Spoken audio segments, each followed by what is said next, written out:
Reaksyon ni Cesar Montano sa sinapit ni Sunshine Cruz matapos pakulong ni Atong Ang.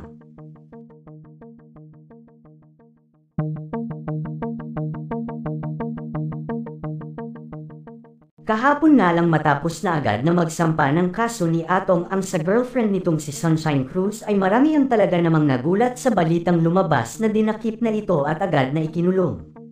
Matapos nga ang halos 2 buwan na pagsasama ng dalawa bilang magkarelasyon ay heto at nahaharap sa matinding kontrobersya ang kanilang masayang relasyon.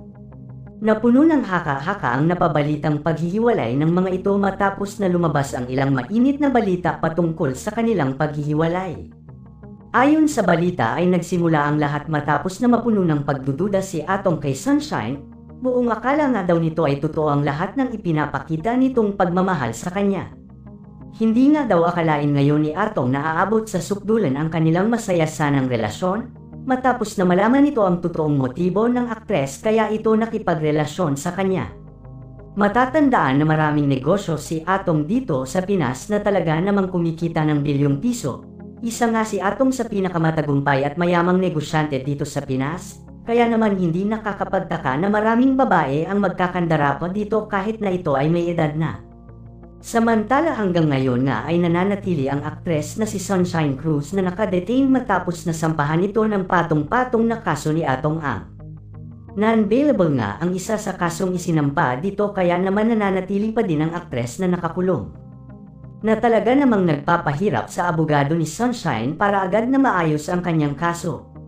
Samantala matapos nito ay naispatan nga ng media ang agad na pagdating at pagbisita ng ex-husband ni Sunshine Cruz na si Cesar Montano kung saan nakadetain ang dating asawa. Mabilis na daw na nagtungo si Cesar sa police station matapos na mabalitaan ang nangyari sa kanyang dating asawa. Sa panayam nga kay Cesar ay malungkot at mangiyak-ngiyak ito sa sinapit ni Sunshine. Naaawa din umano siya sa kanilang mga anak dahil wala na nga daw ginawa ang 3 anak na babae nila kundi ang umiyak sa kanya, labis ang hinagpis ng mga ito para sa kanilang inang si Sunshine.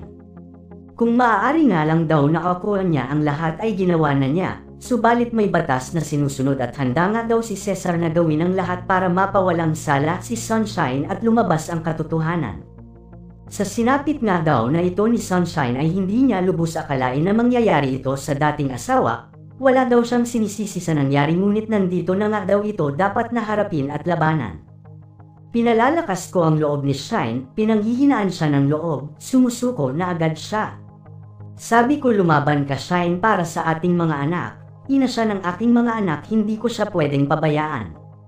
Ayokong mawala ng ina ang aking mga anak, alam ko malalampasan namin ito lalabas din ang totoo, hindi ko hahayaang makulong siya at hindi mapawalang sala.